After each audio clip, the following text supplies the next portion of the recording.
Adam to Queen Elizabeth II, the ancestry of the Queen, back to King Alfred the Great, and then back to Adam according to the Anglo-Saxon Chronicle.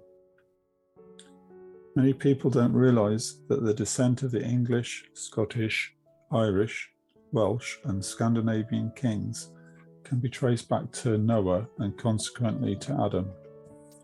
Such works as the Anglo-Saxon Chronicle, the Welsh Chronicle attributed to Nennius, the History of the Kings of Britain by Geoffrey of Monmouth, Asser's Life of King Alfred, and the Icelandic Prose Edda give genealogies of royal lines. This is important for us to be aware of, as the information these works were based upon came from a pre-Christian era.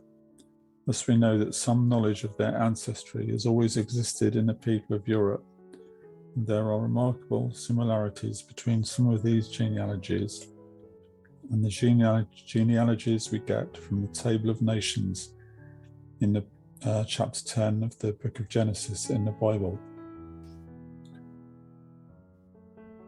As an example, we shall look at the ancestry of Queen Elizabeth II, going back through the line of Alfred the Great and using the Anglo-Saxon Chronicle to take us back to Adam, the first man. I'm also using Asser's Life of King Alfred as a reference. The first table follows the first 19 generations as listed in the Anglo-Saxon Chronicle. The Chronicle sometimes contradicts itself. The list is taken from a list of antecedents of Alfred the Great, given in the narrative for the year AD 854. Asser's Life of Alfred the Great follows the Chronicle very closely, except that it calls Noah's son Seth. This person must be Japheth from the book of Genesis. Noah is only recorded as having 3 sons, Shem, Ham and Japheth. Shem was the father of the Semitic peoples. Ham went South Africa. The European peoples were fathered by Japheth. So we have the first table, and of course there's the first 10 generations as recorded in the Chronicle and in the book of Genesis. And obviously these 10 generations are common to all of us everywhere. After that, we get this character Skiath, who is Japheth, and then we follow back through the names given in the Anglo-Saxon Chronicle. The next table starts with someone called Geet. Both Nennius and Asser refer to this person, also called Gita, as a false god who was worshipped by the pagans. However, he was clearly an important person, as he was the father of the Geats, sometimes called Goths. They inhabited Gotaland, the land of the Geats, in southern Sweden. Beowulf, hero of the epic Old English poem, was a Geat.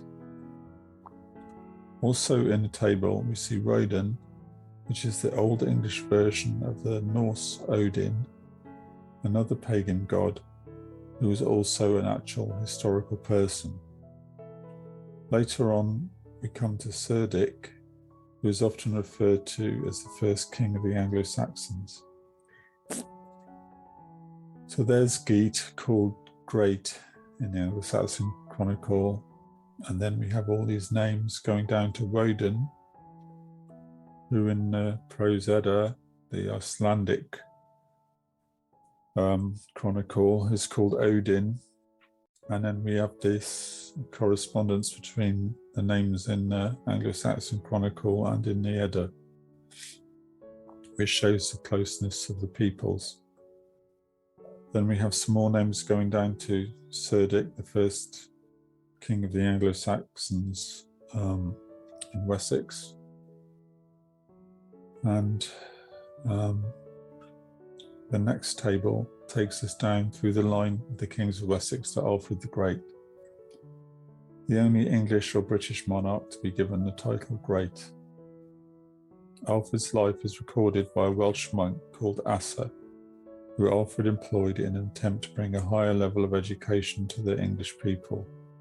Alfred was concerned about the general level of illiteracy and lack of knowledge of the Bible among his people, and saw this as a reason for the many problems that beset them. He was forced to spend most of his reign fighting the Viking invasion, but at heart he was a pious man who desired to grow in wisdom and understanding. He was generous to his enemies and regularly attempted to baptize the Viking enemies he defeated, who then regularly went on to double-cross him. He was probably the greatest king the English ever had. And then we see some more names carrying on down through the Wessex line until we come to Alfred the Great himself. So that's the first 49 generations. The next tables take the story up to the present day and Her Majesty the Queen. The information they contain can be gleaned from any good encyclopedia. From the time of Alfred, dates become more accessible as we move into modern history. This process can be repeated for all the royal houses of the British Isles, which is something I would like to publish on the site if I ever get the time to do it.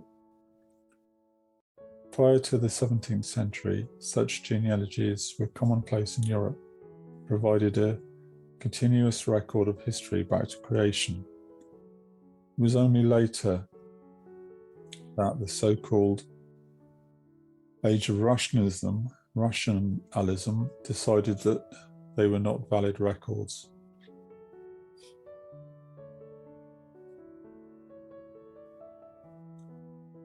So from Alfred the Great, we just go on down through all the various people who descended from him. You see there's all the different houses, Plantagenet, York, Tudor, and the Stuarts, carrying on down until we get to James VI of Scotland, who also became James I of England. Then we come on down through this House of Hanover, and our number one is George III, Queen Victoria at number 83, and so we come to Her Majesty Queen Elizabeth II. So we see that 87 generations can be counted from Adam and Eve up to Her Majesty the Queen. Obviously, the number of generations will be slightly different depending on which royal line you go back through.